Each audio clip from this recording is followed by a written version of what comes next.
Catherine Herridge of the Fox News Channel. Catherine, how are you? I'm good. Thanks for having me. How fitting that you're doing a story on cybersecurity today. So I went out to the NSA. They have what amounts to cybersecurity SWAT teams. So when you have these major breaches, whether it was at the Office of Personnel Management, where more than 21 million Americans' security clearances were compromised by the Chinese, to the North Korean attack on Sony, where it was like dropping a bomb. They basically melted the computer systems and all of the devices. This team is called in, and in 2017, what they're expecting is sort of new and unusual targets. And if there was a signature to this year, it's what we saw with Russia, right, and sort of the unexpected political targets in this campaign. So let's talk about that for a moment. From both sides of the aisle, from Chuck Schumer on one side and Harry Reid to now Mitch McConnell and John McCain and Lindsey Graham, they're all saying that the Russians were somehow dabbled in our election. And the suggestion that I've seen in some mainstream media stories is that they have affected the outcome of the election. But I haven't seen any proof of that. What's your reporting telling What you? I can tell you from my reporting is that it is correct that there were Russian-backed cyber militias that were responsible for the hacks at the DNC, so the Democratic National Committee, and then also the DCCC, and we also believe with the Clinton campaign emails. But I just want to pause for a moment, because it's impossible to know for sure who called for these attacks or whether they were sanctioned by the Russian president. The way it works with these cyber militias is they act as a third party, so it provides some plausible deniability. Right. But in many cases, they execute these attacks as a way to pay tribute to the leadership, so to curry favor with them. So you can't just simply point at these militias and say, look, therefore it was Russia, therefore it was Putin. It's a little more complex than that, and understanding the motivation, I think, is the hardest piece of this. You may say the evidence is there that they committed these hacks, but knowing what was in their mind is something quite different. You and I talked pretty extensively through the course of this election about the WikiLeaks documents that were coming down, and certainly a number of them were embarrassing to the people that headed up the DNC and caused Debbie Wasserman Schultz to lose her job and probably caused some Catholics to wonder what the leadership in the Democratic Party thought about them. But ultimately, I don't...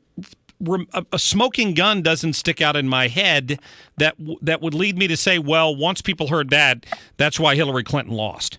Well, we got to the end of the leaks because the head of WikiLeaks, Julian Assange, had really promised sort of an October surprise, really, right in the election. And we got to the end of October, and people felt, well, maybe he has something up his sleeve for the first week of November, but it never really came. It was sort of more of the same. And I would also just highlight to your listeners that in the fall, when the intelligence community made a determination about who they believed was responsible, there was one agency who did not sign on to that statement, and that was the FBI.